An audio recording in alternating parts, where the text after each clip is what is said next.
શું થયું? કેમ મનમાં હસો છો? અરે એક યાદ આવી ગઈ છે. અરે એક વાત યાદ આવી ગઈ છે. કઈ વાત? ખબર તું કાયમ એમ કહું છું કે મારી જગ્યાએ હા, મારી જગ્યાએ બીજી કોક હોત ને તો ખબર પડત. તો હું એમ કહેતો તો ચલ ને ખબર પાડીએ. ખબર નહીં પાડીએ તો વાંધો નહીં. માપમાં રહો, માપમાં. નહીં તો લોકો તમાર ખબર લેવા આવશે.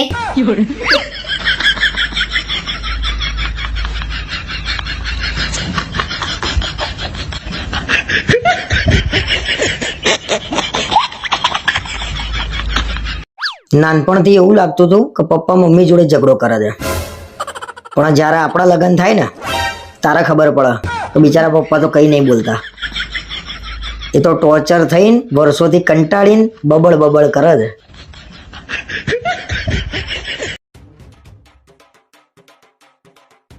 કાલ રાતના આવી ગયા છીએ અને ખબર નહીં કેમ રિયા ભાભી મને ઇગ્નોર કરે છે.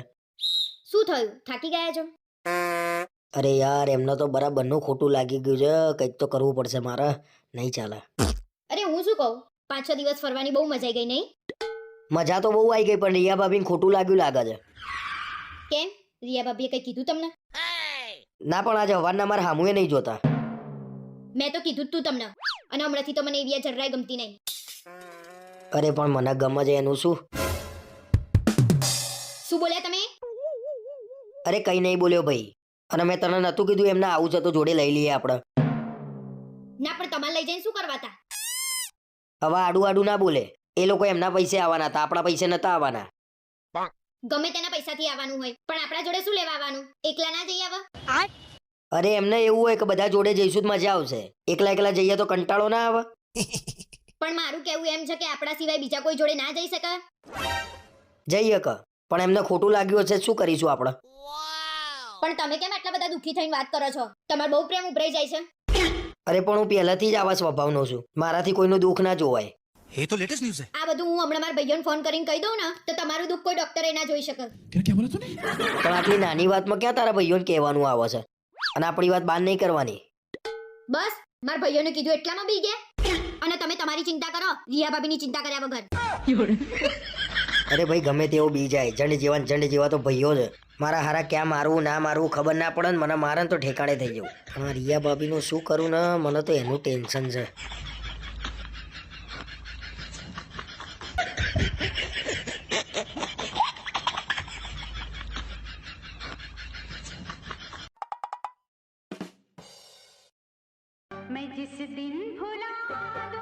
અરે સાંભળો છો, આ તમારામાં કોઈક ભંગારનો ફોન આવે છે.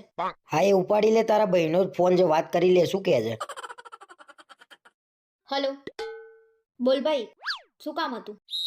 અરે બેન, આ જીજાજી કેમ ફોન નહીં ઉપાડતા મારો? કાલનો ફોન કરું છું એમને. એક કામ કરજે, તું હવે 2-3 દિવસ પછી જ ફોન કરજે. કેમ કે હવે 2-3 દિવસ છે ને કોઈનો ફોન ઉપાડવા લાયક નહીં રહે. શું કહેતો હતો તારો ભાઈ? કાલનો મારા ફોન કરતો હતો. કેમ ફોન કરતો તો? કઈ કામ હતું? મને શું ખબર શું કામ હતું? મેં તો એના ફોન આવેલા હતા એ જોયા. તો એના ફોન આયેલા જોયા તો કરાય નહીં? અને પહેલા એમ કહો, આ ભંગાર એટલે શું? તમે કહેવા શું માંગો છો? અરે ભાઈ, હું તો કઈ કહેવા નહીં માંગતો. અને તારા ભાઈએ મારો નંબર કયા નામે સેવ કર્યો છે ને પૂછી લે એકવાર. મારો ભાઈ તો તમને જીજાજી કરે છે, તો જીજાજીના નામેથી જ સેવ કર્યો હશે ને? તારા ભાઈએ મારો નંબર કબાડીના નામે સેવ કર્યો છે. એને શરમ એ ના આવી?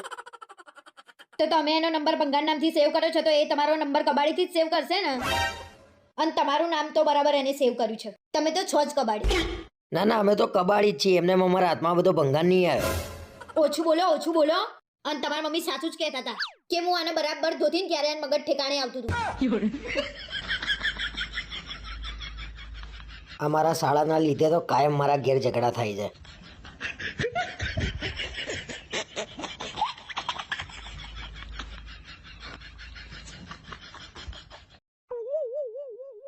એટલે હું બહાર ફરવા જાઉં એટલે તું કેટલા ફોન કરું છું? આટલા ફોન તો કોઈને નતા આવતા. મને તમારી ચિંતા થતી હોય છે ને એટલે હું તમને ફોન કરું છું. અને જેને ઘરવાળાની ચિંતા હોય ફોન કર. આને ચિંતા કરી કહેવાય? એટલે આને ચિંતા કરી ના કહેવાય, આ તો હેરાન કર્યું કહેવાય. એટલે મારે તમને ફોન કરીને પૂછવાનું એ નહીં તમે શું કરો છો, ક્યાં છો? અરે એકવાર ફોન કરીને પૂછાય. તું તો દર 15-20 મિનિટે ફોન કરી લોહી પીતી હતી. ફોન કરવાની લિમિટ હોય. ટૂંકમાં તમે એવું કહેવા માંગો છો કે તમે બહાર જાઓ એટલે મારે તમને ફોન કરવાના નહીં? વાંધો નહીં કરીએ. અમે બધા શાંતિથી બેઠા હતા ને તો એ સાઈડમાં જઈને પેલા તારી જોડે વાત કરી મેં. એમાંય તે મારા જોડે ઝઘડો કર્યો, તમે મારી જોડે વાત નહીં કરતા.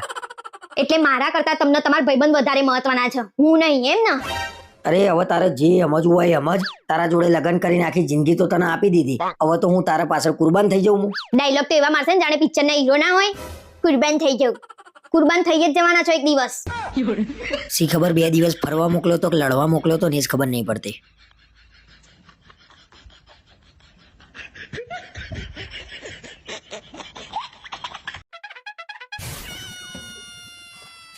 અરે હું શું કહું, મારા તમને કંઈક પૂછવું હતું, પણ તમને ખોટું નહીં લાગે ને?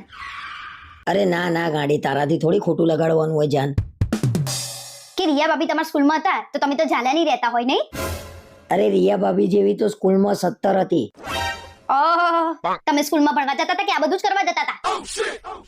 અલ્યા ભણવા જ જતો તો, શું લેવા મજા લઉં છું મારી. અત્યારે લગ્ન પછી તમે હખણા નહીં રહેતા તો લગ્ન પહેલાની તો વાત જ ના કરશો. અરે ના રે ના, મારા તો મનમાં આવું કશું નહીં. કોઈ તો કે તમારી વાત તો સાચી છે, તમારા મનમાં તો આવું ના જ હોય. તો પછી કેમ કે એ બધું તો તમારા દિલમાં હશે ને, તમારા મનમાં ક્યાંથી હોય? જૂની જૂની વાતો ખોલીને શું લેવા ઝઘડા ઉધું છું. લો, તમે તમારા મોઢેથી જ બોલ્યા હતા કે રિયા ભાભી અમારા સ્કૂલમાં ભણતા હતા, તો હું પૂછ્યું એ નહીં? પણ તું રિયા ન જઈને જાતે પૂછી લે ને, જા, મારું મગજ બગાડ્યા વગર. ઓહ, રિયા ભાભી માંથી ડાયરેક્ટ રિયા? તમે તો સ્કૂલમાં એક જ બેન્ચ ઉપર બેસતા હશો, નહીં? અલ્યા ભાઈ, બહેરાઓને કશું જૂનું કહેતા નહીં, બાકી છે ને ફસાઈ જશો, હેરાન થઈ જશો.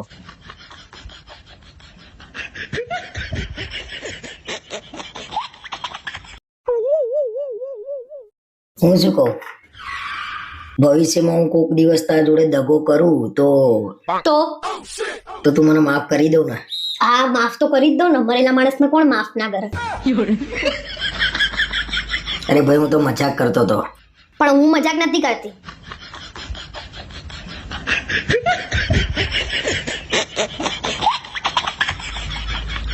હા ચાલુ રાખજે ભાઈ, ઉભો રહે, હું પૂછી લઉં. અરે મારો મેડિક્લેમ ઉતરાવું છું, તો તારે મેડિક્લેમ ઉતરાવો છે તારો?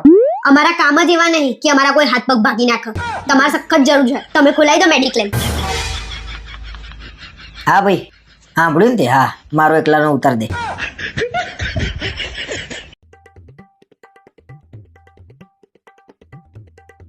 તારા મને છે ને હવે તાર ઘેર લઈ જવાનો જ નહીં.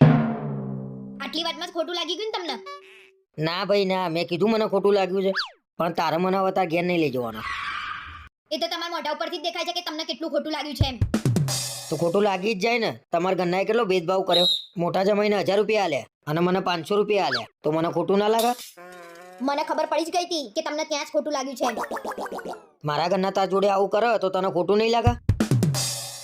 હવે મને કશું બોલાવશો નહીં, મારે કશું કેવું નહીં. હું આપી દઈશ તમને 500 રૂપિયા, એટલે તમારા 1000 રૂપિયા થઈ જશે. ના ભાઈ ના, હવે તારા 500 રૂપિયા લઈને મારે થોડા બંગલા બંધાઈ જવાના છે. તો પછી શું લેવા ખોટું લગાડો છો? 100 વાતની એક વાત ભાઈ, હવે હું તારા ઘેર નહીં આવું. ના આવતા બસ, તમારા વગર અમારું ઘર અધૂરું નહીં રહી જાય. એ મને ખબર જ હતી કે હું તમારા ઘેર આવું ને એ તમને ગમતું નહીં ભાઈ. સહેજે ગમતું નહીં. ના આવતા બસ. હવે તો તમારે 500 રૂપિયા બચી જશે ને વર્ષે આપવાના. આખી કરોડોની છોકરી આપી દીધી અને તમને 500 રૂપિયાની પડી છે? આના કરતા તો 500 રૂપિયા લઈ લેવા હારા.